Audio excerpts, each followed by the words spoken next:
हम लोग श्रीमद् भगवद गीता के दूसरे अध्याय के 47वें श्लोक को देख रहे हैं और बहुत प्रसिद्ध श्लोक है। कई बार लोग उसको बोलते हैं कि भगवान ने कहा है कर्म करो फल की इच्छा मत करो। इसके आगे उनका जो अनुवाद है वही है चाहे कुछ भी करो मुर्गा खाओ चाहे करो कुछ भी करो, ऐसा भगवान नहीं बोल रहा है। ये श्लोक मोस्टली मिस इंटरप्रेटेड है और इसको हम समझने का प्रयास करेंगे। बहुत रुचिकर है और काफ़ी इसमें एंगल्स हैं। ऐसा भगवान नहीं कह रहे हैं कि कर्म करो, केवल कर्म करने के लिए नहीं बोल रहा, और ये भी नहीं कह रहे। और फिर मन में प्रश्न आएगा कि अरे जब हमें कुछ चाहिए ही नहीं तो आदमी करेगा क्यों? कर्म करो फल की इच्छा मत करो। दूसरा डाउट ये है, एक मिनट रुकिएगा, वहाँ तो व्यक्ति कहेगा कोई प्रयोजन ले काम करते हैं ना, फल ही नहीं चाहिए तो कर्म क्यों करेगा? आप यहाँ निष्प्रयोजन आए हैं, यहाँ निष्प्रयोजन आए हैं, कुछ क्लास सुनने के लिए आए हैं, तो क्लास सुनेंगे तो कुछ ज्ञान मिलेगा ना। तो बिना ज्ञान की इच्छा की आप आते हैं, ऐसे आ गए आप इधर को, क्यों आए आप? माइक दीजिए, क्यों आए? ऐसे ही बिना, हाँ क्या कारण है? ऑडिटिंग क्यों कर रहे हैं? ऐसे ही, हाँ। देखिए अंडरस्टैंडिंग है लोगों की कि जब प्रयोजन ही नहीं है तो काम क्यों करेंगे? आप ज़रा बताएंगे। जब किसी का कोई उद्देश्य ही नहीं है तो कोई कुछ काम करेगा क्यों? तो क्या ये भगवान ये कह रहे हैं बिना उद्देश्य के काम करो?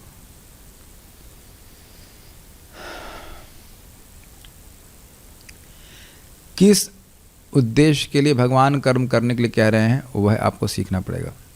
अब आप देखिए इसका लिंक क्या है। श्लोक क्रमांक 16 दिखाइए। यावनर्थ उदपाने सर्वतः संप्लुतोदके तावान सर्वेषु वेदेषु ब्राह्मणस्य विजानतः। जितना भी प्रयोजन, अर्थ मतलब जितना प्रयोजन एक छोटे जलाशय से प्राप्त होता है वही एक महान जलाशय से भी प्राप्त हो सकता है और उससे अधिक भी प्राप्ति हो सकती है। उसी प्रकार से सारे वेदों के प्रयोजन को जो ब्रह्म को जानने वाला उसको प्राप्त हो जाता है। तो ब्रह्म को जाने बस, है ना, भक्ति करें। श्रीधर स्वामी कहते हैं कि अब भक्ति करने से, भगवान श्री कृष्ण की आराधना करने से, भक्ति करने से सब कुछ मिल जाता है, तो फिर कर्म करने की क्या जरूरत है? नौकरी क्यों करें, संतान का कोई ध्यान क्यों रखे, हॉस्पिटल क्यों चलाए? वैदिक सभ्यता में भी होता है कि नहीं, धर्मशालाएं चलती हैं, अनाथालय चलते हैं, अन्न क्षेत्र चलते हैं, बहुत सारे काम करते हैं, और सब लोग के हरे कृष्ण जपे, और कुछ करने की क्या जरूरत है? तो भगवान कहते हैं नहीं। और इस पे वह श्लोक कहते हैं यद्यपि भगवान की भक्ति करने से सारे कुछ लाभ सब कुछ फल मिलता है, फिर भी कर्म करना है। और किसको बोल रहे हैं श्लोक? अर्जुन को। क्या वो भगवान के प्रेमी हैं? जी हाँ। क्या उन्हें सिद्ध होने की जरूरत है? नहीं, फिर भी भगवान कर्म करने के लिए बोल रहे हैं। क्या उन्होंने युद्ध लड़ा?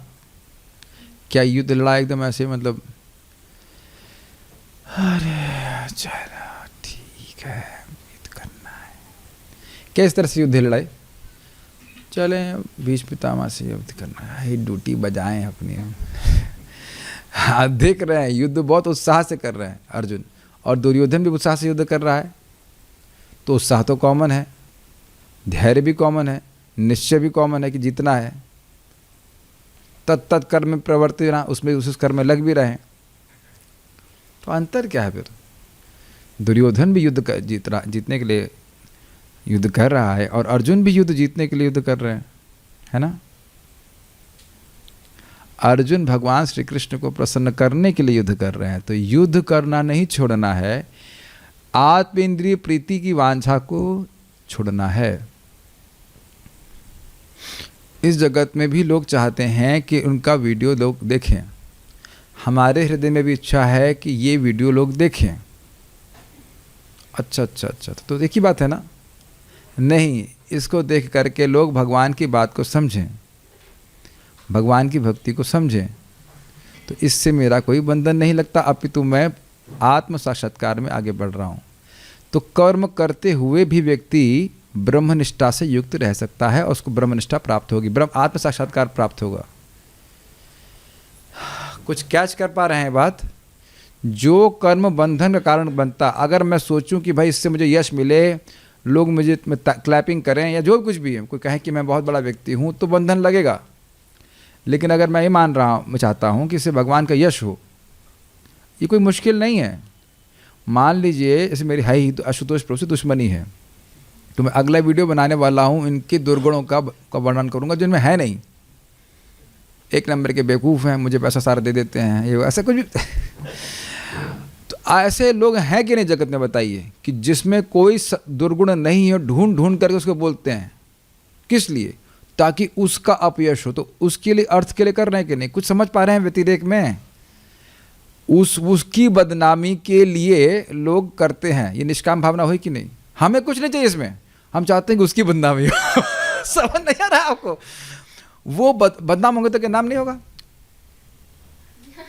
आप ये बताइए, पहले बताइए, दुनिया में चल रहा है कि नहीं? ये देख रही, उसमें कोई दुर्गुण नहीं है, ये तो साधु पुरुष भक्त हैं, शक्ल से मान चल जाता है।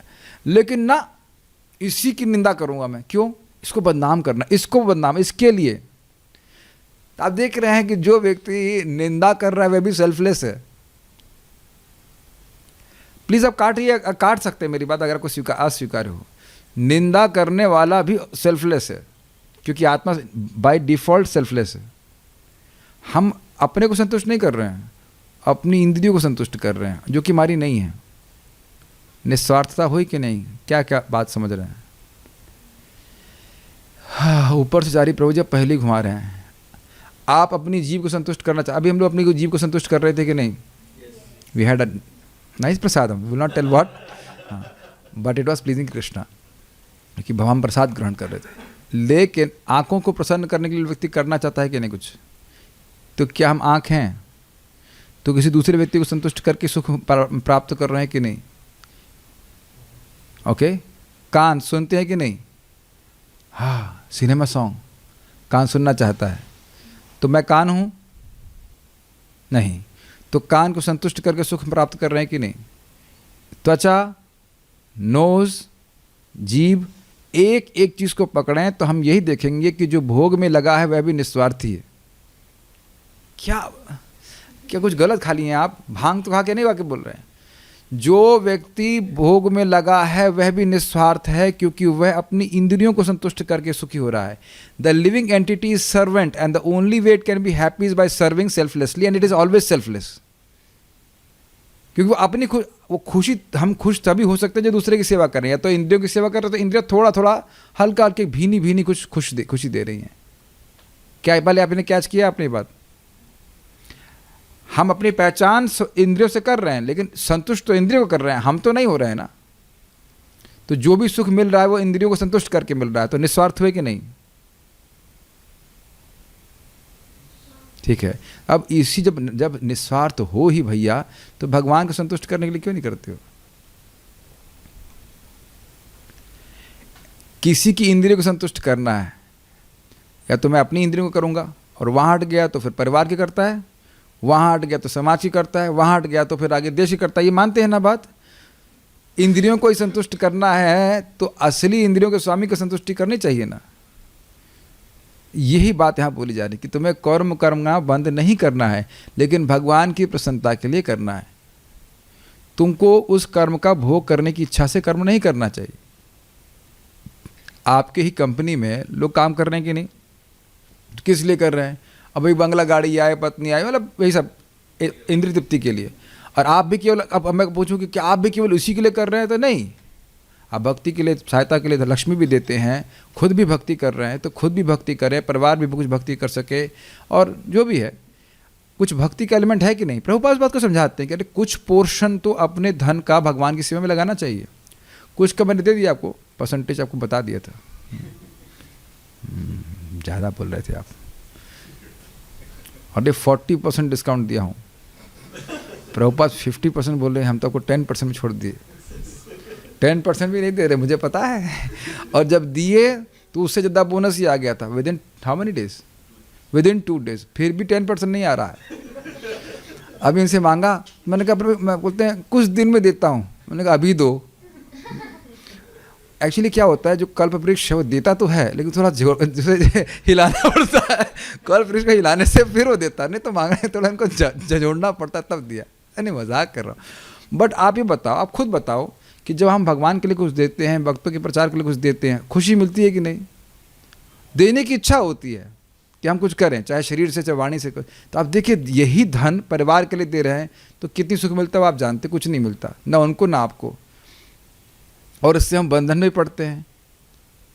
लेकिन अगर भगवान की सेवा करना, ऑब्वियसली वो अगर वो सब भक्ति कर रहे हैं तो कोई दिक्कत नहीं है, लेकिन अगर हम भगवान की सेवा के लिए देते हैं, वही कर्म कर रहे हैं, तो वह हम सब उससे मुक्त हो जा रहे हैं, कर्म बंधन से मुक्त हो जा रहे हैं। क्या आप समझ पा रहे हैं? तो इसका अर्थ यह नहीं कि ठीक है भगवान की सेवा सब कुछ मिलता है, लेकिन इसका अर्थ यह नहीं कि हम कर्म करना बंद कर दें, बल्कि वो कर्म भी भगवान का आराधना स्वरूप हो जाता है। देखिए, बड़े सुंदर बात है, आप हवाई जहाज डिज़ाइन करते हो ना, ऐसे कुछ जो 5 घंटे आप लगाते हैं, उस 5 घंटे को लगा के कुछ लक्ष्मी मिली, सभी के ऊपर घटित होगा, मैं इन्हीं की बात नहीं कर रहा हूँ। तो अब वो लक्ष्मी आपने 5 घंटे जो लगा के दी, तो जब वह लक्ष्मी, जितना लक्ष्मी आप भगवान की सेवा में लगाओगे, वो सारा समय भगवान की सेवा में लगा हुआ माना जाएगा। कुछ कैच किया आपने? मान लीजिए कि 5 घंटे से आपको, हम बता नहीं रहे अमाउंट कितना मिल रहा है, मान लो आपको 100 रुपये मिलते हैं, तो 100 रुपये में से 20 रुपये अगर आपने भगवान को दिए, भगवान की सेवा में लगाए, या खुद भी आपने लगा दिए, मंदिर को दिए, किसी को दिए, भगवान की सेवा में लगे, तो वह 20 रुपये कमाने में कितना समय लगा? 1 घंटा। तो 1 घंटा भगवान की सेवा माना जाएगा। अच्छा, भगवान की सेवा का लाभ कितना मिलता है? असीमित। यही बात आप नवोध्याय में देखने वाले हो कि कुछ दान देना चाहते तो मुझको दो। तो अब स्वाभाविक सी बात है, गृहस्थी में तो ये तो नहीं कि 100% दे देगा, फिर बचाएगा क्या? पर पत्नी के लिए क्या करेगा, बच्चे के लिए क्या करेगा? कुछ तो उसके लिए रखना ही पड़ेगा ना। लेकिन जितना धन आपने भगवान को दिया है, वो अनगिनत रूप से वापस आएगा। क्या सारी इक्वेशन बिठा पा रहे हैं? तो वस्तुतः व्यक्ति को कार्य इसलिए करना चाहिए ताकि वह आत्म साक्षात्कार में बढ़ जाए। तो वह कर्म भी आत्म साक्षात्कार के लिए किया गया कर्म ही है। Does that make sense? तो उस कर्म को करने में व्यक्ति को आसक्त होना चाहिए, जिससे यद्यपि वो कर्म कर रहा है लेकिन निष्काम भावना से कर रहा है। उसको स्वर्ग नहीं चाहिए, उसको दान दे रहे हैं मान लो, तो अब स्वर्ग नहीं चाहिए उसको, इससे और कोई भौतिक लाभ नहीं चाहिए, यश नहीं चाहिए। वो ये चाह रहा है कि उससे उसका भक्ति में वो उसकी भक्ति बढ़ जाए। Is that all clear? क्या कुछ समझ में कठिनाई हो रही है? कोई भी दान, कोई कर्म कर रहा है व्यक्ति, जगत में करना ही पड़ता है, वो इसलिए करे ताकि उसकी भक्ति बढ़ जाए, तो वह कर्म भी भगवान की भक्ति का स्वरूप हो जाता है। तो इसलिए कर्म न करने के प्रति आसक्त न हो कि अरे इससे तो मुझे बंधन लगेगा। बंधन नहीं लगेगा अगर ठीक इंटेंशन से किया जा रहा है। इंटेंशन का सारा गेम है, आप पूरे दूसरे अध्याय में देख रहे हैं। कुछ समझा पा रहा हूँ? अब आप लोग जरा देखिए। कर्मण्येवाधिकारस्ते मा फलेषु कदाचन। कर्मण्येवाधिकारस्ते मा फलेषु कदाचन। मा कर्म फल हेतुर्भुर्मा ते संगोस्तु कर्मणि। मा कर्म फल हेतुर्भुर्मा ते संगोत्स्व कर्मणि। कर्मण्येवाधिकारस्ते मा फलेषु कदाचन। कर्मण्येवाधिकारस्ते मा फलेषु कदाचन। मा कर्म फल हेतुर्भुर्मा ते संगोस्त्व कर्मणि। मा कर्म फल हेतुर्भुर्मा ते संगोत्स्व कर्मणि। कर्मण्येवाधिकारस्ते मा फलेषु कदाचन। कर्मण्येवाधिकारस्ते मा फलेषु कदाचन। मा कर्म फल हेतुर्भुर्मा ते संगोस्त्व कर्मणि। मा कर्म फल हेतुर्भुर्मा ते संगोत्स्व कर्मणि। कर्मण्येवाधिकारस्ते मा फलेषु कदाचन। कर्मण्येवाधिकारस्ते मा फलेषु कदाचन। मा कर्म फल हेतुर्भुर्मा ते संगोत्स्व कर्मणि। मा कर्म फल हेतुर्भुर्मा ते संगोस्त्व कर्मणि। हम पढ़ते हैं इसको आगे, काफ़ी बातें हैं डिस्कशन करने के लिए। तुम्हें अपने कर्म या कर्तव्य करने का अधिकार है, किंतु कर्म के फलों के तुम अधिकारी नहीं हो। तो ओके, कोई भी भक्त मान लो नौकरी कर रहे हैं, मैं एग्जाम्पल नौकरी को दे रहा हूँ, और बाकी इसमें सब जुड़ जाएगा। कोई यज्ञ हो, कोई होम हो, कोई पूजा हो, बहुत सारे काम आदमी करता है कि नहीं? पूरे दिन में तो केवल नौकरी नहीं करता है ना, खाना खा रहा है, जो कुछ भी कर रहा है, तो उसमें कर्म करने का अधिकार है, किंतु कर्म के फलों के तुम अधिकारी नहीं हो। हवाई जहाज डिज़ाइन करने का अधिकार ही है, लेकिन हवाई जहाज तुम्हारे नहीं हैं। अब तो समझ में आ गया। आज 2 बजे बहुत दूर से आए, एकदम फंस गए कहते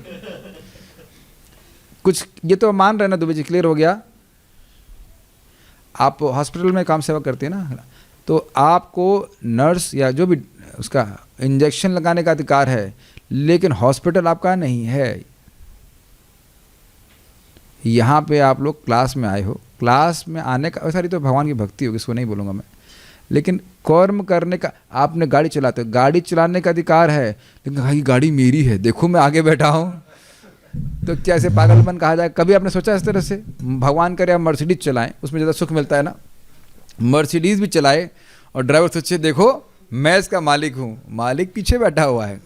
इतनी सी बात समझनी है, मैं बॉस के लिए गाड़ी चला रहा हूँ। और अमेजिंग बात देख रहे हैं, बॉस के लिए गाड़ी चला रहे हैं तो बॉस बोलेगा एसी चलाना, तो एसी की हवा पहले बॉस को लगती है कि ड्राइवर को लगती है? ड्राइवर पहले कहता है। अग्री छोटू सिंह, क्या लगता है? बॉस पीछे नहीं बैठता है। चलो मान लो कि एक साथ लगता है, तो ये भी कहेंगे ना जितना बॉस को लग रहा है उतना ही ड्राइवर को लग रहा है, कमी तो कुछ नहीं है ना। कृष्ण को आपने बढ़िया भोग खिलाया तो कृष्ण का प्रसाद आपको वही मिला कि नहीं मिला? और लोग यही बोलते हैं तुम लोग अपना खाना खाने के लिए कृष्ण खिलाते हैं। नहीं, हम कृष्ण को खिलाने के बनाते हैं, कृष्ण हमें खाने के लिए दे देते हैं। आपको क्या, आप क्या बोलेंगे? मैं एसी अपने नहीं चला ना, तौबा ना, पहले नहीं, मैं एसी अपने नहीं चलाऊँ, बॉस ने बोला है इसलिए चला रहा हूँ, तो आपको नहीं मिल रहा है।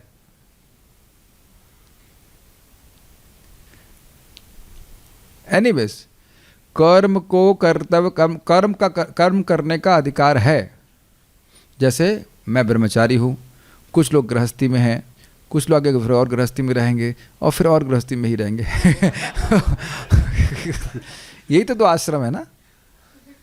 आगे भी गृहस्थी है, उसके बाद वानप्रस्थ है, सन्यास, इस प्रकार से। और ब्रह्मचारी, सॉरी क्या बोल गया मैं, हाँ, ब्रह्मचारी, गृहस्थ, वानप्रस्थ और सन्यास, और उसके बाद ब्राह्मण, क्षत्रिय, वैश्य, शूद्र। सबके गुणों के अनुसार सबके अलग अलग कर्म है कि नहीं? तो कह रहे हैं कर्मण्येव अधिकारस्ते, तुम्हें कर्म करने का अधिकार है अपने अपने गुणों के अनुसार। ये तो आपको क्लियर समझ में आ रहा है। यहाँ पे सारे लोग, भक्ति को आप किनारे करिए, अलग रखें, तो सब लोग एक ही काम करते हैं। मैं गोमाता का इंचार्ज हूँ, कोई व्यक्ति एस्ट्रोलॉजर है, माता जी नर्स हैं, आप हवाई जहाज, प्लास्टिक वाले हवाई जहाज डिज़ाइन करते हैं आप, बच्चों वाले नहीं, बोइंग 747 समथिंग वो डिज़ाइन करते हैं। वाह, we have a nice clientele, is it not? Boeing boring नहीं, बोरिंग, इट्स नॉट बोरिंग ना, बोरिंग नहीं, बोइंग 747 भी डिज़ाइन करने वाले लोग थे। प्रभु जी ऐसे ही वाकई हैं ऐसे लोग आपके बीच में, या? हाँ, नहीं, सब हैं पंडित जी। और कुछ लोग ऑडिटिंग कर रहे हैं, कुछ आप पता नहीं क्या कर रहे हो, क्या स्मगलिंग कर रहे हो? एनीवेज, तो सब लोग अलग अलग कर्म कर रहे हैं, ठीक है, फाइन है, सब लोग आत्मा, लेकिन अपने पूर्व कर्मानुसार व्यक्ति अलग अलग काम कर रहा है। तो देखो प्रैक्टिकल की चीज़ क्या है, वो काम आप करते रहिए, उसमें कोई दिक्कत नहीं है। ऑब्वियसली आप किसी गला नहीं काटेगा, सामान्य जो काम कर रहे हैं करिए, और इधर आप भगवान की भक्ति कर रहे हैं, प्रैक्टिकल बोल रहे हैं, भक्ति तो करते रहिए। बाकी टाइम कुछ कर्म करना है, करते रहना है, तो उसमें वो कर्म करने का अधिकार है, लेकिन कर्म के फलों के आप अधिकारी नहीं बनो, क्योंकि है भी नहीं। आप मेरी बात समझ पा रहे हैं? हवाई जहाज आप डिज़ाइन करते हो तो पूछो कि दिमाग कहाँ से आता है? भगवान से आता है। और उसमें थोड़ा समझने का प्रयास कीजिए, कैसे कर्म के फलों के अधिकारी नहीं है। माइक पकड़िए। आपको वो बोइंग 747 को किसी सॉफ्टवेयर से डिज़ाइन करते हैं? कौन दिया? मैं फिलॉसफी की बात नहीं कर रहा, प्रैक्टिकल दिखता है, कौन वो सॉफ्टवेयर दिया आपको? कोई उसके पीछे कोई काम कर रहे हैं व्यक्ति। अरे भाई, आपकी कंपनी ने दिया। ठीक है, हमें डाउट हो रहा है कि डिज़ाइन कर पाते हैं। सीधा सीधा प्रैक्टिकल उत्तर दीजिए, सॉफ्टवेयर किसने दिया? कंपनी ने दिया। वो लैपटॉप जिससे आप डिज़ाइन कर रहे हो वो किसने दिया? कंपनी ने दिया है। उसके बाद सैलरी कौन देता है? तो हवाई जहाज किसका हुआ? कितना %? फुल 100। समझ में आ गया? अच्छा रुको, आपको क्या मिलता है इससे? सैलरी। आपकी जितनी सैलरी मिल जाती है, अब बाकी सब बोले जाते हैं। 100% अगर उनको मिला तो मुझे तो कुछ नहीं मिलना चाहिए ना? नहीं, आपको मिलेगा, लेकिन तभी मिलेगा जब ये मानते चलेंगे कि हवाई जहाज कंपनी का है। हवाई जहाज को हाईजैक करने का अधिकार नहीं है। अब समझ में आ गया? हवाई जहाज डिजाइन करने अधिकार दिया गया है और कहा जा रहा कि करो। तो आप कहें जब मुझे हवाई जहाज मिलेगा नहीं तो मैं डिजाइन क्यों करूं? जब मुझे हवाई जहाज मिलेगा ही नहीं तो मैं क्यों डिजाइन करूं? कभी मन में आया है ऐसा? बताओ माइक पे आप। नहीं। तो वहां निष्काम है, हो गई, कर रहे हैं कि नहीं? अब ये बताएं कि हम जो कोई भी काम करते हैं अपने धन कमाने के लिए आदमी करता है, तो इंद्रियों से तो कर रहा है ना, मन से कर रहा है, और वस्तुएं आसपास उसको जुटा के कर रहा है, तो वो किसकी हैं? माइक पे बताइए। भगवान की है। सब कुछ भगवान ने दिया ना उसमें, तो उसका फल किसको मिलना चाहिए? बस समझ में आ गया? तो फल मिलने का मतलब समझना चाहिए कि ये सब कुछ भगवान का दिया गया है, ये भगवान की प्रसन्नता के लिए इस्तेमाल किया जाना चाहिए। चाहे मेरी जीभ है, चाहे मेरी बुद्धि है, चाहे मेरी आंखें हैं, मेरे कान है, सब कुछ। अब कोई व्यक्ति कहेगा, अब उसके आगे देखिए, सुनिए, तुम ना तो कभी अपने आप को अपने कर्मों के फलों का कारण मानो और न ही कर्म न करने के प्रति कभी आसक्त हो। अब ये भी बड़ा फंडा है। देखिए, कोई कहेगा कि जब कर्म किया जा रहा है तो जैसी करनी वैसा फल, आज नहीं तो निश्चित कल। जैसा कर्म कर रहे हो, ध्यान से सुनिएगा, जैसा कर्म कर रहे हो वैसा फल तो आना ही, और आज नहीं आएगा तो कल आएगा। मानते इस बात को? तो है। लेकिन देखिए, कर्म किस इच्छा से किया जाता है उसके अनुरूप वो फल आता है। मान लो मैं कोई यज्ञ कर रहा हूं और इस इच्छा से कर रहा हूं कि मुझे स्वर्ग प्राप्ति हो, तब स्वर्ग की प्राप्ति होगी। ये बहुत गंभीर कंसेप्ट है, और ये से हमें जगत में बंधन लगेगा। तो जो व्यक्ति मुक्त होना चाहता है वो सोचेगा, अरे मैं यज्ञ करूंगा, या जैसे यहाँ पे एक यज्ञ कौन सा है? युद्ध करने का। मैं युद्ध करूंगा तो मैं बंधन में पड़ जाऊंगा। क्या अर्जुन ऐसा सोच रहे थे? यस, कि मैं नरक चला जाऊंगा, मुझे पाप लगेगा, इत्यादि इत्यादि। सब आप लोग भूल गए क्या? यस, भूल गए। तो ये उनको डर था ना कि हम ये कर्म करेंगे तो हमें पाप लगेगा। पाप में वाश्रयेद अस्मात्, अच्छा, हम लोगों को पाप ही लगेगा। याद आ रहा है? तो वह कर्म न करने के प्रति आसक्त हो रहे थे कि नहीं? मैं युद्ध नहीं करूं। क्यों युद्ध नहीं करूं? क्योंकि मुझे पाप लगेगा। Do you agree? पाप और पुण्य जो कुछ, अच्छा मान लो पुण्य की बात करें तो पुण्य भी एक बंधन है। तो जो व्यक्ति जगत से मुक्त होना चाहता है वो सोचेगा कर्म करना बंद करो, कर्म ही फंसा रहा है। तो भगवान यहाँ पे सेकंड पार्ट में कह रहे हैं कि तुम ना तो कभी अपने आप को अपने कर्मों के फलों का कारण मानो, कि मैं इन कर्म फलों का कारण नहीं। मतलब समझने का प्रयास कर रहे हैं। ये बहुत इंटरेस्टिंग है। तुम अपने कर्म फलों को प्राप्त करने के लिए कर्म मत करो, यानी कि भोग इच्छा से कर्म मत करो, ये बोल रहे हैं। जैसे आप नॉर्मली माइक लीजिए, आपके कोलीग्स क्या सोचते हैं? उनकी सैलरी के कारण कौन है? कंपनी। तो कंपनी सभी को सैलरी बांट रही है ना, रास्ते चलते कोई भी चल रहा है। हाँ, काम कर रहे हो। हाँ, तो मैं काम कर रहा हूँ इसलिए सैलरी मिल रही है। माइक पे बोलते जाइए, इंटरव्यू ले रहा हूँ आपका। काम कर रहा हूँ तो सैलरी मिल रही है। अब इसे घुमा दीजिए, सैलरी के लिए काम कर रहा हूँ जी, सुनाई पड़ रहा है। और सैलरी के लिए क्यों काम कर रहे हो? सैलरी से इंद्रिय तृप्ति मिलती है। क्लियर? तो मैं इंद्रिय तृप्ति के लिए काम कर रहा हूँ, आप नहीं कर रहे हो। सामान्य व्यक्ति ऐसे कर रहा है कि नहीं? पैसा न मिले तो आप कितने हवाई जहाज, आपको मतलब वो व्यक्ति कितने हवाई जहाज बनाने वाला है? 0। आप लोग कोई बना रहे हैं हवाई जहाज में? कोई इंटरेस्ट नहीं, कोई नहीं करता। अगर आप लोग डिवोटी हो, आप लोग इंद्रिय तृप्ति के लिए नहीं कर रहे हो, लेकिन सामान्यतः जगत में तो ऐसा ही कर रहा है ना व्यक्ति। तो भगवान यहाँ कह रहे हैं कि तुम जो यज्ञ आदि करो उन कर्मों को मत छोड़ो, लेकिन उनके द्वारा तुम स्वर्ग प्राप्ति करने का कारण मत बनो। समझ में आ रहा है कि मैं ये करूं तो मुझे स्वर्ग मिल जाए, ये सब नहीं।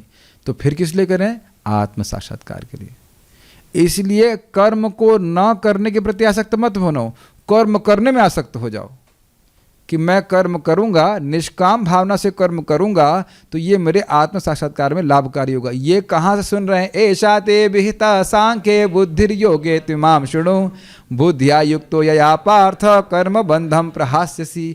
मैंने तुमको ऐशा ते विहिता सांख्य, मैंने तुमको सांख्य के संबंध में कि ये आत्मा है या अनात्मा है इसका मैं ज्ञान दिया। समझ में आ रहा है? नहीं समझ में आ रहा है, नहीं रहा है।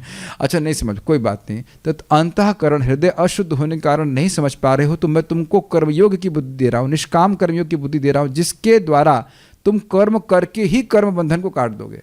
इसमें तो बहुत चर्चा किए थे।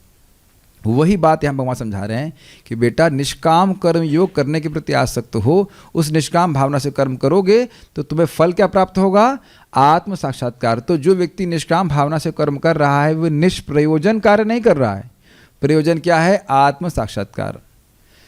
तो कहने का अर्थ यह है कि एक भोग की प्राप्ति के लिए कर्म नहीं करो, कर्म करो आत्म साक्षात्कार के लिए। ये बात बोली जा रही है। ये देखो कि ये कर्म ही तुम्हें कर्म के बंधन से मुक्त कराने वाला है।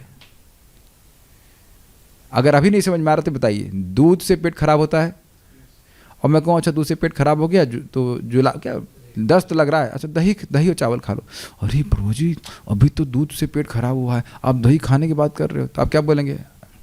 कम ऑन, ये दूध दही दूध से आया है बेटा, लेकिन ये अलग उसका प्रभाव है।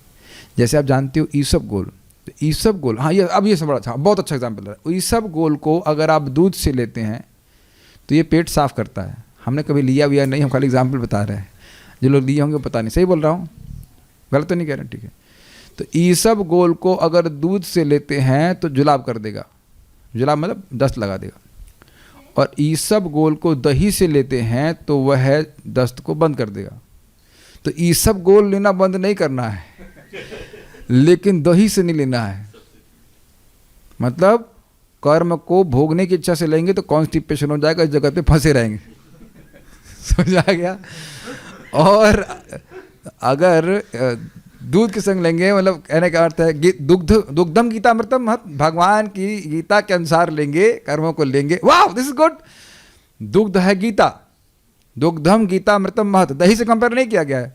और ईसबगोल है हमारे कर्म।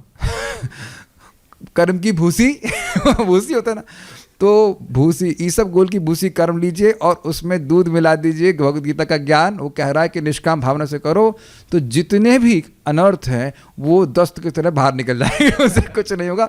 अब क्या क्या बातें कर रहे हैं? हाँ यही तो बोल रहे हैं, अंतःकरण के दूषण के कारण तुम आत्मा का अनुभव नहीं कर पा रहे, तो वो दूषण जो है वो कॉन्स्टिपेशन हो रहा है ना, वो सारे दूषण तुम्हारे हृदय के निकल के समाप्त हो जाएंगे, तुम समझ पाओगे। अब तो समझ में आ रहा है सबको? बस क्योंकि कर्म करना बंद नहीं करना है, ये बहुत बड़ा विज्ञान है। क्योंकि बारंबार लोग कहेंगे भाई जब प्रयोजन ही नहीं तो कर्म क्यों करूं, लेकिन प्रयोजन है।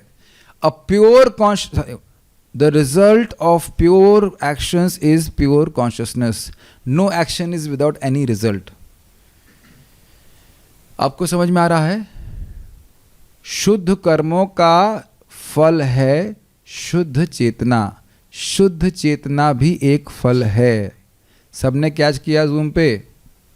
आप लोग कर समझ क्या करेंगे, कर रहे हैं कि नहीं? जब कर रहे हैं, भगवान का प्रसाद ग्रहण कर रहे हैं, भगवद गीता सुन रहे हैं, किस लिए? चेतो दर्पण मार्जनम। तो दुनिया में लोग बहुत सारी बातें बोल रहे हैं, क्या उनका हृदय शुद्ध हो रहा है? नहीं, अशुद्ध हो रहा है। Make sense? और हम भी बोल रहे हैं, सुन रहे हैं, लेकिन किस लिए? एकदम क्लियर है, हृदय को शुद्ध करने के लिए। सबको क्लियर पता है ना? दुनिया में इतनी पढ़ाई हो रही है, पढ़ाई हो ही रही है, हृदय शुद्ध करने के लिए हो रही है? नहीं। लेकिन यहाँ भी पढ़ाई हो रही है, उसका क्या उद्देश्य है? भगवान प्रसन्न हो, हमारे हृदय को शुद्ध करें। तो क्या बोलना रुक रहे हैं हम लोग? क्या हम पढ़ना पढ़ाना रुक रहे हैं? नहीं।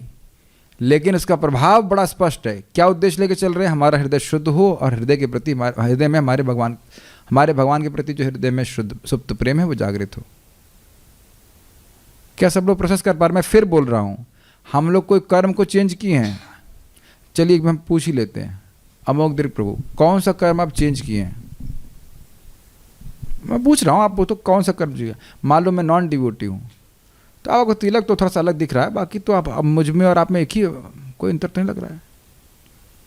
क्या अंतर है? अंतर है। इतना धीरे से बोलेंगे वो प्रीचिंग मानने वाला है? ज़रा स्ट्रांगली बोलिए। मैं हूँ नॉन डिवोटी, तो मेरे से पूछा गया है ट्रेन में, तो अब मैं आपको पूछ रहा हूँ आप हम में अंतर क्या है? हम भी खाते हैं आप भी खाते हैं, हम भी बाथरूम जाते हैं आप भी बाथरूम जाते हैं, हम भी स्नान करते हैं आप भी स्नान करते हैं, तो टाइम का अंतर हो सकता है। आप 4 बजे स्नान कर रहे हैं, हम 8 बजे स्नान कर रहे हैं, वो कोई अंतर नहीं माना जाएगा, वो अंतर नहीं माना जाएगा। खाली स्नान कर रहे हैं, हम भी 4 बजे का दिखा सकते हैं, क्या दिक्कत है? अंतर इतना है कि हमारा सेंटर भगवान है और सामने वाले का सेंटर वो खुद है। Got it? कि आप स्नान कर रहे हो अपने बिजनेस में जाने के लिए। ये बातें बहुत गोई हैं, भागवत में बोली गई हैं, सब टीकाओं में बोला गया है। जैसे जगत में व्यक्ति बिजनेस करने के लिए जाता है, स्नान करता है, और भक्त स्नान क्यों कर रहा है? मंगल आरती जाने के लिए। Make sense? हम भी प्रसाद ग्रहण कर रहे हैं, शरीर भी चल सके, और भगवान उससे हम शुद्ध भी हो रहे हैं क्योंकि भगवान का प्रसाद है। तो इन सारी चीज़ों का उद्देश्य क्या है? हमारा चेतना शुद्ध हो जाए। तो आप ये बताइए कि आप लोग जप करने के प्रति आसक्त हैं या नहीं है?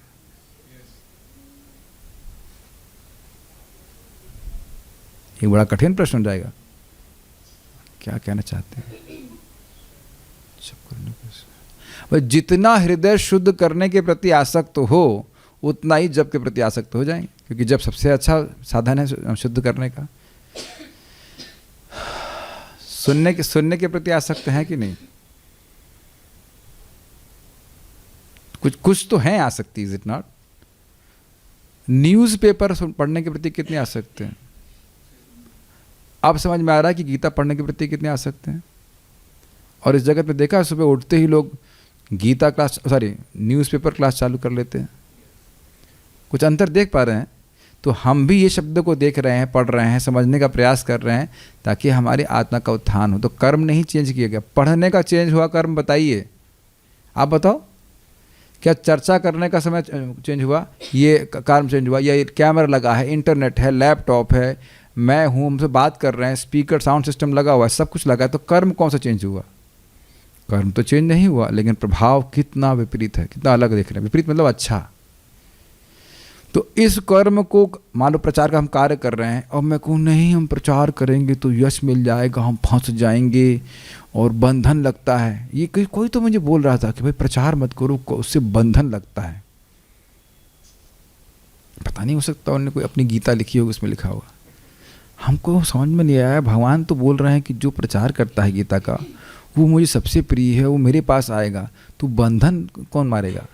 भगवान कह रहे हैं कि जो प्रचार करता है गीता का वो मेरे पास आएगा, तो भगवान उसको लेके जाएंगे। तो कौन, उस किसके बाप की दम है कि उसे बांध लेगा? ये इनविंसिबल आर्मर है ना भगवान का। मुझे समझाओ, मैं थोड़ा बेवकूफ़ हूँ, मैं बुद्धू हूँ, मुझे समझ नहीं पा रहा हूँ।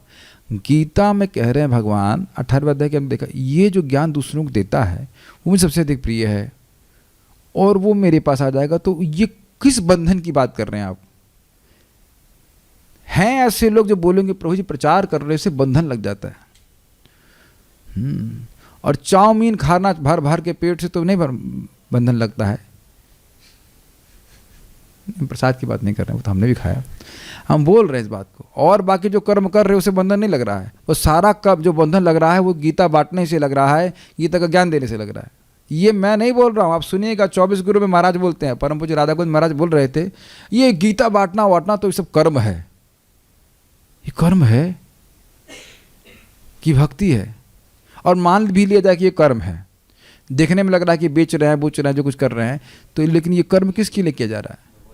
तो वही तो करने के लिए बोल रहे हैं, वही तो करने के लिए बोल रहे हैं। क्या उदाहरण हम नहीं समझ पा रहे हैं इस बात को कि देखिए एक सैनिक खूब गोली चलाता है और उसके लिए मिलता है पुरस्कार, और घर में आकर के पत्नी पे गोली चला दे तो मान लो उसका मूड खराब हो जाए, अरे दाल में वो क्या कहते हैं, चावल में वो आ गया, कंकड़ आ गया, ले फिश गोली मार दी। तो अब उसको अरे वैसा करने के लिए नहीं बोल रहे हैं, तो मान लो गोली मार दे तो सरकार तुरंत जेल में डालेगी नहीं? वही सरकार डालेगी ना जेल में, तो कहे अरे सरकार वहाँ इतने लोगों को गोली मारी, वहाँ आपने तमगा दिया और ये एक मैंने एक व्यक्ति को मार दिया उसको, तो आप क्यों जेल दे रहे हैं? तो क्या उत्तर होगा बताओ? ये बताएगा, अमोघ प्रभु बताएंगे। आप हैं जज, और केस है आर्मी के जवान का, तो कैसे सॉल्व करेंगे? आर्मी का जवान आपको बोल रहा है कि अब ये देख रहे हैं मेडल, मैं 100 उग्रवादियों को मारा तो आप लोग मेडल दिए, एक महिला को मार दिया तो आप जेल दे रहे हैं, ये तो अन्याय है, क्या बोलेंगे? इंटेंशन अलग आप तो अरे अमेजिंग, ये पकड़ में आई ने लॉ, कोर्ट ऑफ लॉ, हाँ लॉस के बारे में पता है, बोलिए। कल्पेबल होमिसाइड बोला जाता है इसको। कल्पेबल होमिसाइड यानी कि जिसको पनिशमेंट दिया जाना चाहिए उस एक व्यक्ति को मारने का, तो क्यों बोल रहे हैं इतने लोग को मार के आया अभी में? इंटेंशन अलग हो जाती है। ऐसे जजमेंट देंगे, मैं जज हूँ कि आप जज? पूछ रहा हूँ, बोला 2-4 लोग यहाँ वकील और भी आप खड़े हैं, बताओ। हाँ बोलो। उद्देश्य अलग होता है। हे बेवकूफ़ कहें कि अरे जज हो कि नहीं, क्या हो, कुर्सी बैठा, उनको कुर्सी नहीं मिली है तब चलो। जज की तरह बोलो, उत्तर दो, डांट लगाओ हमको। इतना भी नहीं समझ पा रहे हैं कि अरे ये बोलो कि भाई तुमने किसको मारा था? दुश्मन। अरे तो यार आपको ड्रामा नहीं करना आता। जज पूछेगा, मान लो मैं अब जज हूँ, तो मैं बोलूँगा भाई तूने किसको मारा था?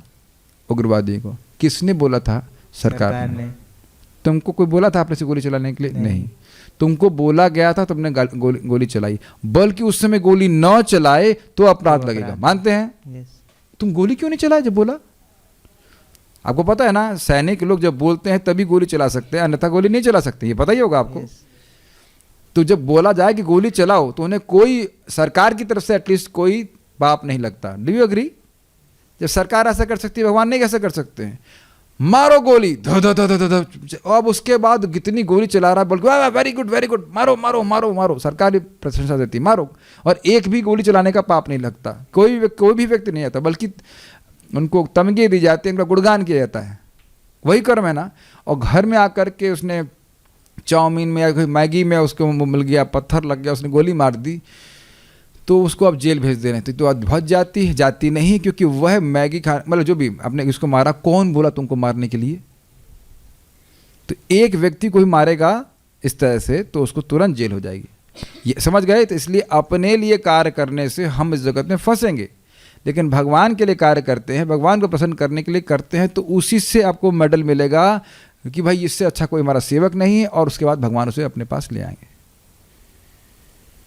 Is it okay? यही युद्ध करके वह भगवान श्री कृष्ण को प्रसन्न करेंगे। इसलिए युद्ध ना करना, यह सोचते हुए कि मुझे पाप लगेगा, ये एक गलत धारणा है। जैसे वो सोल्जर बोले, अरे ये भी तो इंसान है, सामने वाला दुश्मन, इसके भी तो हृदय में, इससे भी तो गोली लगेगी तो दर्द होगा। क्या मानते हैं? क्या ऐसा सैनिक सोचता है? समझ में आ गया? सरकार ने बोला है तो युद्ध करेगा। I think this very clear now. कर्म करने का अधिकार है, लेकिन वो किसके लिए युद्ध कर रहा है? ताकि सरकार को जीत प्राप्त हो। क्लियर? उसमें जीत हार का कोई प्रश्न नहीं है, वो लड़ रहा है अपने उत्साह के संग, जीत हारने कोई दिक्कत नहीं। बल्कि प्रभुपाद बड़ा सुंदर बोलते हैं, उसको हार की टेंशन नहीं है, लेकिन से युद्ध, भारत की तरफ से मैं युद्ध कर रहा हूं इसके लिए गर्व है। कुछ सुनाई पड़ रहा है? बहुत सुंदर प्रभुपाद कहते हैं कि मैं भगवान की सेवा कर रहा हूं, हार जाऊं तो कोई बात नहीं, भगवान जीत और हार का भगवान व्यवस्था करते हैं, लेकिन मैं भगवान की सेवा में लगा हूं, उसका गर्व भक्त को होता है कि वाह कितना मेरा सौभाग्य है कि मुझे ठाकुर जी की सेवा करने को मिल रहा है। वेरी नाइस ना? There is no jubilation and lamentation, there is no lamentation. भगवान की सेवा में हार है ही नहीं। जटायु हारे ना, नहीं, सीता को नहीं बचा पाए ना, तो क्या पुरस्कार मिला कि भगवान स्वयं उनका अंतिम संस्कार किए। गिद्ध का किए आप लोग कभी? किसी गिद्ध का किसी सेरेमनी में कहाँ, अरे वो गिद्ध मर गया है, तो उसकी अंत्येष्टि क्रिया में हम जा रहे हैं। आप में से कोई गए हैं यहाँ पे जूम में अंत्येष्टि क्रिया में? गिद्ध की अंत्येष्टि क्रिया में आप लोग, हम लोग कभी गए नहीं, और भगवान एक गिद्ध की अंत्येष्टि क्रिया कर रहे हैं। वो व्यक्ति जो अपने सेवा के प्रयोजन में एक्सटर्नली पूरी तरह से निष्फल हो गया था, नहीं बचा पाया ना माता सीता को। Brilliant examples are there from shastra. तो उत्साह होना चाहिए कि हम भगवान सेवा, कृष्ण की सेवा कर रहे हैं, जब कर रहे हैं, भगवान का प्रसाद पा रहे हैं, तो ये नहीं सोचना चाहिए कि हम इसमें बंधन लगेगा। आप मेरे सब श्लोक समझ रहे? श्लोक बहुत अच्छा है। तो अब जरा संस्कृत को देखिए, फिर हम यहाँ पर करके रुक जाएंगे। ते तुम्हारा, अब श्रीधर स्वामी तुम्हारा साक्षात्कार देखिए तुम्हारा पे क्या बोलते हैं, तुम्हारा मतलब जो तत्व ज्ञान अर्थी है, जो आत्मा का साक्षात्कार करना चाहता है, वैसे जो तुम हो वो ते। तुम्हारा कर्मणि एव अधिकारा, कर्म करने मात्र में अधिकार है, तुम केवल कर्म करो, वो तुम्हारा काम है। समझ में आया? कर्म करना तुम्हारा काम है, ये बोल रहे हैं पहली लाइन, ठीक। फलेषु यानी फलों में, कदाचन कर्म के फल में कभी भी नहीं। समझ में आ गया? डिजाइन करने में का तुम्हारा अधिकार है, लेकिन हवाई जहाज को क्लेम करने का अधिकार नहीं है। एक एग्जाम्पल और प्रभुपाद देते हैं, टेलर का पैसा गिन रहा है कैशियर, तो गिनने का अधिकार है, लेकिन उसमें से 1 रुपया भी तुम अपने घर में गिन नहीं सकते हो, घर नहीं ले जा सकते हो। समझ में आता है बात? ठीक है। कर्म फल हेतु, कर्म फल का हेतु भी मां भू, तुम कर्म फल के हेतु मत बनो, अर्थात भोग प्राप्ति के लिए कर्म मत करो। समझ में आ रहा है? मुझे चिप्स खाए थे ना अभी, अच्छे लगे चिप्स, हाँ। तो चिप्स खाएंगे तो अच्छा लगे, कोई दिक्कत नहीं, लेकिन चिप्स भगवान को अर्पित करके ग्रहण कीजिए। Does that make sense? Krishna संतुष्ट हो। हम तो कृष्ण का उच्छिष्ट खा रहे हैं, चिप्स नहीं खा रहे हैं। अच्छा एक चीज बताइए कि दुबे जी को दीजिए, दुबे जी ये बताइए कि अगर आप कुछ भी खा रहे थे, मानो चिप्स दिया, चाउमीन था, स्वीट था, आगे का हम आइटम नहीं बता रहे, इतना ही था, उससे नहीं था, या कुछ भी था, मैं कहता हूँ 108 आइटम थे और बहुत पकवान थे, और आपने खाया और कोई व्यक्ति आपकी जूठन लिया उसमें से, माइक लीजिए, तो क्या उस व्यक्ति ने अपने आप को अत्यंत नम्र स्थिति में रखा कि नहीं रखा, ही बताओ जी। अब वो चाहे चिप्स खा रहा है, चाहे उसमें चाउमीन खा रहा है, जो आपको मिला वो खा रहा है। What do you think? अब मान लो वो खाने में अच्छा लग रहा है तो कोई दिक्कत है? माइक में बोलो यार, इतना डर क्यों रहे हो? नहीं, हवाई जहाज डिजाइन करवा रहा हूँ क्या? प्रभु जी ज़्यादा डिफिकल्ट है, हवाई जहाज डिजाइन आसानी से हो जाता है, ये बहुत डिफिकल्ट है, बहुत डिफिकल्ट है। परम पूज्य ये राधानाथ महाराज के शब्द हैं, if you are eating someone's remnants only, तो क्या बोलेंगे? I am surviving on his remnants. और सुनिए, बहुत सारे कुत्ते किसी दरवाजे में आते हैं और उसका उच्चिष्ट ही ग्रहण करते हैं। अब समझ में आ रहा है? तो अब उस कुत्ते को कोई रोटी दे, कुत्ते को अब मालपुआ दे, कुत्ते को दाल चावल दे, जो भी दे, वो कुत्ता उनके रेमिनेंट्स पे आश्रित है। तो एक भक्त भगवान के रेमिनेंट्स पे आश्रित है, भगवान के प्रसाद पे आश्रित है, कृपा पे आश्रित है।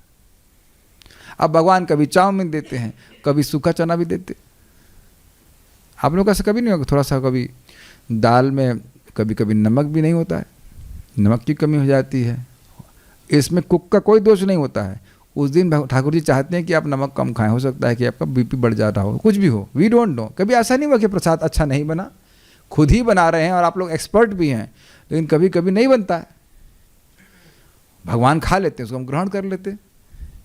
Do you all agree with that? यही प्रभुपाद जी बोलते हैं, कृष्ण लुची पूड़ी दे रहे तो लुची पूड़ी खाओ, सूखा चना दे रहे तो सूखा चना खाओ, लेकिन खाओ केवल भगवान का प्रसाद ही। हम क्या बात, ये सब बातें क्यों बोली? यदि उसको केवल खुद खाने के लिए बनाते, चाउमीन पुआ पकौड़ी, तो कर्म बंधन लग जाता, अग्रीड। लेकिन भगवान को अर्पित किया तो भगवान उसको शुद्ध करके अपना रेमिनेंट्स, अपने रेमिनेंट्स दे रहे हैं। भगवान के पास इतनी शक्ति है कि आप चाउमीन अर्पित करो और रोटी दाल दे दें आपको। भगवान के पास इतनी शक्ति है कि आपने चाउमीन अर्पित किया और जब पर्दा खोला देखा है तो ये तो सूखी चपाती और दाल निकला। लेकिन भगवान जानते हैं कि ऐसा करूँगा तो दोबारा नहीं देगा इसलिए चाउमीन दिया, ठीक है चाउमीन दो। और फिर कहेंगे आप ये कम क्यों नहीं करते हैं? सो जानते हैं कि अब इसका इतना प्रेम बढ़ा नहीं है कि अगर मैं आधा खा जाऊंगा तो फिर क्या करे, मेरे लिए तो कुछ बचा ही नहीं है, तो दे ही नहीं रहा है, तो देगा नहीं अगली बार, तो इसलिए खा करके पूरा कंप्लीट करके देते हैं। आप अन्य सोर्सों के द्वारा वेरीफाई कर लीजिएगा। अन्य सोर्स का मतलब भक्त लोग समझ रहे हैं, he eats and Yeats for sure 100%, और वो उसी को यथावत पूर्ण कर देते हैं, क्योंकि 1 - 1 = एक जो बाकी बताना आप बताएंगे, 1 - 1 = 1। यही ऐसे बात हवाई जहाज डिजाइन करते हो, और 1 + 1 मैथमेटिक्स आती नहीं है और हवाई जहाज डिज़ाइन करते हो, हम तो नहीं विश्वास कर सकते। लेकिन आप जान रहे हैं कि आध्यात्मिक मैथमेटिक्स है। समझ पा रहे हैं ये बात, मैं सब बातें क्यों बोल रहा हूँ? कर्म के फल के हेतु मत बनो। समझ पा रहे हैं बात? फिर से वहीं पे चले जाइए। युद्ध हो रहा है, वह उसको इस युद्ध से कोई प्रयोजन नहीं है, सरकार ने बोला इसलिए युद्ध कर रहा है, लेकिन यहाँ उसने अपनी पत्नी पे गोली चला दी तो वह अपने उस फल का हेतु बन जाएगा कि वो अपने लिए उसने काम किया। डज़ मीन, तो भगवान ये कह रहे हैं कि तुम अपने लिए काम करना बंद करोगे तो फंसोगे नहीं। उस कहते हैं ते अकर्मणि संगम मास्तु, तुम्हारे कर्म न करने में भी आसक्ति ना हो। जैसे फिर भाई अब ये सरकार को जीत मिलेगी तो हम गोली क्यों चलाएं? या कोई सोचे कि सरकार को जीत मिलेगी और हम इतने लोग का मर्डर करें, हमें पाप लगेगा, जो कुछ भी लगेगा, या दुनिया में प्रसिद्धि हो जाए कि बहुतों को मार के आया है, तो व्यक्ति सोचेगा ना कि मैं इस काम को नहीं करूं। आप अगर मान लीजिए सोचें हवाई जहाज हमको मिलना तो है नहीं, तो हम क्यों डिज़ाइन करें? तो आ जाएगा ना, हमको जब हवाई जहाज मिलना ही नहीं है तो फिर हम हवाई कम क्यों काम करें बताइए? तो आप क्या बोलेंगे? नहीं, हवाई जहाज नहीं मिलेगा लेकिन जो हमें चीज़ चाहिए वो मिलेगी। मिल रही कि नहीं? सैलरी मिल रही कि नहीं? तो उसी प्रकार से जब व्यक्ति भगवान को अपने कर्म समर्पित करता है तो क्या होता है? उसको हृदय शुद्ध होता है। हृदय शुद्ध करना मनुष्य जीवन का लक्ष्य है, मतलब एट इज फर्स्ट लक्ष्य है, क्योंकि हृदय शुद्ध होगा तो भगवान के प्रति प्रेम अपने आप जागृत होने लग जाएगा। यहाँ के कंटेक्स्ट में देखें तो हृदय शुद्ध होगा तो आत्मा का अनुभव व्यक्ति को प्राप्त होने लग जाएगा। कुछ श्लोक समझ में आ रहा है? कुछ आज तो हम खाली ग्रिप बना रहे हैं। ये श्लोक बहुत अच्छा है, फिर से श्लोक को देखिएगा। एक शब्द आपने देखा नहीं, अस्तु शब्द है। ये आज मैं पहली बार इस श्लोक को देख रहा हूं, इसमें अस्तु शब्द है। अस्तु का क्या मतलब होता है? कृष्णेर मतिर अस्तु, क्या अर्थ है? तुम्हारी कृष्ण में मति हो। हिल जाएंगे जो भी मैं बोलने वाला हूं आपको, यह मैं पहली बार देखा।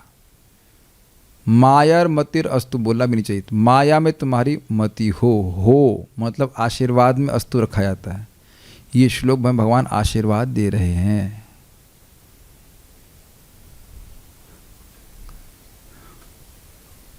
कर्मण्यवाधिकारस्ते मा फलेषु कदाचन मा कर्म फल हेतुर्भुर मा ते संगो अस्तु ओ कर्मणि। कर्म में तुम्हारा अधिकार है, फलों पे अधिकार कभी नहीं है। तुम कर्म के फल के हेतु कभी मत बनो और तुम्हें अकर्म करने में कभी आसक्ति न हो। Have you ever thought like this? Brilliant ना? कृष्णा हाउ स्पीक्स, देखना छुपा हुआ है ना अस्तु। आज तक सुना आपने कभी अस्तु? मैं भी आज ही देखा, पापा बता रहे थे ना, भगवान ने दिखाया मेरे को तो मैं आपको दिखा रहा हूँ। भैया बता रहे, पापा ने बताया। Is it not? This was wonderful. आपने कभी सोचा? इस लोग कभी नहीं सुना ना। अस्तु शब्द ये होता ना, कृष्णेर मतिर अस्तु, और इसी तरह अन्वय भी इसी प्रकार से किया गया, अस्तु अस्तु। कर्म में तुम्हारा अधिकार नहीं है और तुम कर्मों के फलों के कारण नहीं हो। क्या बोल गया मैं? कर्मों में तुम्हारा अधिकार है लेकिन तुम्हारा कर्म फलों पर अधिकार नहीं है, इसलिए तुम कर्म के फल के हेतु कभी मत बनो, अर्थात कामेच्छा से कर्म मत करो और अकर्म यानी कि कर्म ना करने के प्रति कभी आसक्त ना हो। अर्थात तुमको ये दिखे, भगवान ने आशीर्वाद दे रहे हैं श्लोक में, तुमको ये दिखे कि ये कर्म ही तुम्हारे कर्म बंधन का कारण है। धुआंधार कर्म करो, धुआंधार युद्ध करो। फाइन, ब्यूटीफुल श्लोक है, बहुत सुंदर श्लोक है। अब सीता स्वामी की टीका को हम कल देखेंगे। कुछ प्रश्न यहाँ पे किसी भक्त का है, मैं कमेंट्स या प्रश्न है मैं देख लेता हूँ। हाँ, बहुत अच्छा प्रश्न है कि क्या अगर हम अपनी आवश्यकताओं के लिए एक काम कर रहे हैं तो क्या वह भी इंद्रिय तृप्ति में आता है? जी हाँ, डिपेंड कि अपनी आवश्यकताओं को आप क्यों पूर्ण करना चाहते हो। लोग बोलते हैं कि हम जीने कमाने के लिए करना चाहते हैं, तो प्रश्न ये है कि आप जीना कमाना क्यों चाहते हैं? हिरन भाई, जीने कमाने के तीन प्रयोजनों के बारे में बताइए। किसी के भी तीन प्रयोजन हो सकते हैं, जीने कमाने के तीन प्रयोजन हो सकते हैं, बताइए। रोटी कपड़ा मकान। ये तो कार्य हुए। ओके। एक है इंद्रिय तृप्ति, दूसरा है कृष्ण की प्रीति, और तीसरा नहीं है। समझ आ गया? तीसरा नहीं है। प्रभु जी आप उतना उलझाते क्यों हैं? ताकि आप लोग सोए नहीं। तीसरा क्या है? सोचेंगे तो सोएंगे नहीं ना। इस जगत में केवल दो ही काम है, आत्म इंद्रिय प्रीति वांछा तारी बोले काम, कृष्ण इंद्रिय प्रीति वांछा धरि प्रेम नाम। Got it? और प्रभु जी जो मोक्ष की प्राप्ति के लिए कर रहे हैं, तार मध्य मोक्ष वांछा कैटब प्रधान, जहां होते कृष्ण भक्ति होय अंतर ध्यान। सुना है? याद आ रहा है? मोक्ष की कामना क्या है? जरा सुनिए बहुत ध्यान से, ये बड़ा अच्छा प्रश्न किया है। इस जगत में केवल व्यक्ति क्या चाहता है? दुखों की निवृत्ति हो जाए और सुखों की प्राप्ति हो जाए। अग्रीड? यस। इसी के लिए व्यक्ति इंद्रिय तृप्ति कर रहा है। तो मोक्ष वाले क्या चाहते हैं? भैया बहुत समय तक हमेशा हमेशा के लिए मेरे दुख की निवृत्ति हो जाए और मुझे सुख की प्राप्ति हो जाए। ये सबसे बड़ी इंद्रिय तृप्ति है। अकामः सर्व कामवा मोक्ष कामा उदारधि तीव्रे न भक्ति योगे न यजेत पुरुषः परम। तो वहाँ बोला गया था कि कोई कहे कि हम तो ना हमें जगत से कुछ नहीं चाहिए, हम तो मोक्ष चाहते हैं। तो वहाँ लिखा है अकामा सर्व कामवा मोक्ष कामा। तो सर्व काम के बाद मोक्ष काम रखा गया है। इसका अर्थ है कि मोक्ष की कामना सारी कामनाओं से अधिक बड़ी कामना है। इसीलिए बोला जा रहा है तार मध्य मोक्ष वांछा कैटब प्रधान। सबसे बड़ा धोखा है जीवों के संग मोक्ष की इच्छा। क्यों? क्योंकि इसमें कृष्ण की सेवा नहीं है। इसी कारण से जीव को सुख जो चाहिए वो मिलेगा नहीं। तो अब तो यानी कि मोक्ष की इच्छा हो चाहे भोग की इच्छा हो, अगर इसके लिए व्यक्ति अपने शरीर को धारण कर रहा है तो वह क्या है? इंद्रिय तृप्ति। लेकिन अगर कृष्ण की प्रेम की इच्छा लेकर के मैं भगवान की भक्ति में आगे बढ़ूं, वह शरीर को धारण कर रहा है, तो क्या वह इंद्रिय तृप्ति है? बिल्कुल नहीं, बल्कि धारण करना ही चाहिए, ध्यान रखना ही चाहिए। जैसे मैं इस प्रचार के लिए इस लैपटॉप को धारण किया हूँ, धारण किया मतलब यूज़ कर रहा हूँ। तो क्या इस लैपटॉप को सही करना, मान लो उसमें कोई वायरस आ जाए तो उसको हटाना, क्या ये भक्ति है? जी हाँ, भक्ति है, क्योंकि इसके द्वारा हम भगवान के यश को बोलना चाहते हैं। So we are not attached to the laptop, we are attached to service of Krishna. पर इससे पहले वाला जो लैपटॉप था वो थोड़ा ख़राब हो गया। चेंज द बॉडी, दूसरी बॉडी आ गई। बॉडी अलग है, काम वही है। ये जब खराब हो जाएगा तो क्या, हमको पता ही हमेशा नहीं रहने वाला। तो ये जो बॉडी लैपटॉप बॉडी है ना, I am not this body. कुछ सुनाई पड़ रहा है? I am not this laptop body, I and similarly I am not this body. जब ये बॉडी चेंज हो जाएगी 7 साल में, तो दूसरी जो बॉडी मिलेगी उसमें भी काम वही रहेगा। There is no change of service, we are attach to service not to the objects. लेकिन जब तक वो सेवा में उपयोग में हैं उनका हम ध्यान रखते हैं। कुछ समझ में आ रहा है? तो यानी कि भगवान की भक्ति के लिए अगर अपना देह धारण करते हैं तो कोई बंधन नहीं लगेगा। फाइन? ऐसा लग रहा है, इसे कुछ शौक लग रहा है, समझ में नहीं आ रहा है क्या? आप लोग खाना नहीं खाते हैं, सोते नहीं हैं क्या? लेकिन उद्देश्य है कि हम कृष्ण की सेवा ठीक से कर सकें। पूरी रात जगने के बाद तो सुबह बहुत अच्छे से आप लोगों को जप होता होगा, मैं समझ रहा हूँ नहीं? So we take care. अगर हमें इंसोम्निया है, कुछ परेशानी है, तो हम देखते हैं कि हमारी नींद पूरी हो जाए ताकि हम लोग भगवान की सेवा कर सकें। सिंपल। ईसब गोल पूछ रहे, ईसब गोल का क्या अर्थ है? आप गूगल से पूछ लेना, ठीक है। भक्त पूछ रहे हैं कि विषय वस्तु श्री भगवान को बनाना है हर कर्म में, है ना प्रभु जी? जी हाँ। स्टार्टिंग में I use to offer food to Krishna and Hari for 10 seconds, क्या तब भी कृष्णा एक्सेप्ट करते हैं? और एक कम से कम 10 सेकंड के लिए तो लाई। Make sense? अगर आपको ज़्यादा दिक्कत हो तो एक तरीका होता है कि रोटी दाल चावल, आप मान लीजिए, ये प्रैक्टिकल बोल रहा हूँ, मान लो रोटी बना रहे हो आप लोग, तो मान लो 20 रोटी बनानी है, तो 4 रोटी बन गई तो आप भोग लगा दीजिए, फिर बाकी रोटी बनाती रही, तो भगवान कुछ खाने का मिल जाएगा। टाइम है, तरीका 5 मिनट तो कम से कम भगवान का नाम लगाना चाहिए। वैसे तो बात ये है कि भगवान देखते ही स्वीकार कर लेते हैं। और बताऊँ आपको, वैसे ये मैं आप लोग कर नहीं सकते हो, करना भी मत। गिरिराज जी को आप ब्रज से बाहर नहीं लेके जा सकते, लेकिन उनका फ़ोटो लेके जा सकते हैं। Is it not? वाह, दैट्स अ गुड आइडिया। तो गिरिराज का फ़ोटो ले लीजिए, लैपटॉप पे रख दीजिए, और वो आपके मंत्र पढ़ने की अपेक्षा भी नहीं करते हैं। वो तो बुला बुला के आनी और लेके आओ, जो बचा हो ले आओ, वहीं जाकर खा लेंगे, कोई दिक्कत नहीं है। तो गिरिराज जी को आप भोग लगा सकते हैं। ये आइडिया अच्छा है। अगर आपको इतनी जल्दी है तो गिरिराज जी तुरंत ही खा लेंगे। गिरिराज जी समझ रहे हैं ना, गिरिराज जी इस्कॉन वृंदावन के, इस्कॉन वृंदावन नहीं, वृंदावन मतलब ब्रज के गिरिराज जी, उनका फोटो ले लीजिए। गिरिराज को नहीं लेके जाना, आपका ये अधिकार नहीं है कि गिरिराज जी को यहाँ से उठा करके ले जाए अपने घर पर, ये नहीं कीजिएगा। ब्रज के बाहर मत लेके जाइएगा। लेकिन फ़ोटो में तो है ना गिरिराज जी, फ़ोटो डाउनलोड कर लीजिए और गिरिराज जी के सामने लाते ही गप से खा जाएंगे उसको। तो ये आप जैसे लोगों के लिए है जो बहुत जल्दी में है भगवान के। लेकिन एक और मेरा प्रश्न है कि आप भी 10 सेकंड में खा लेती हैं? That is a good question, so you answer your self. तो 5 मिनट भी भगवान के लिए देना चाहते हैं, आप विचार कीजिए।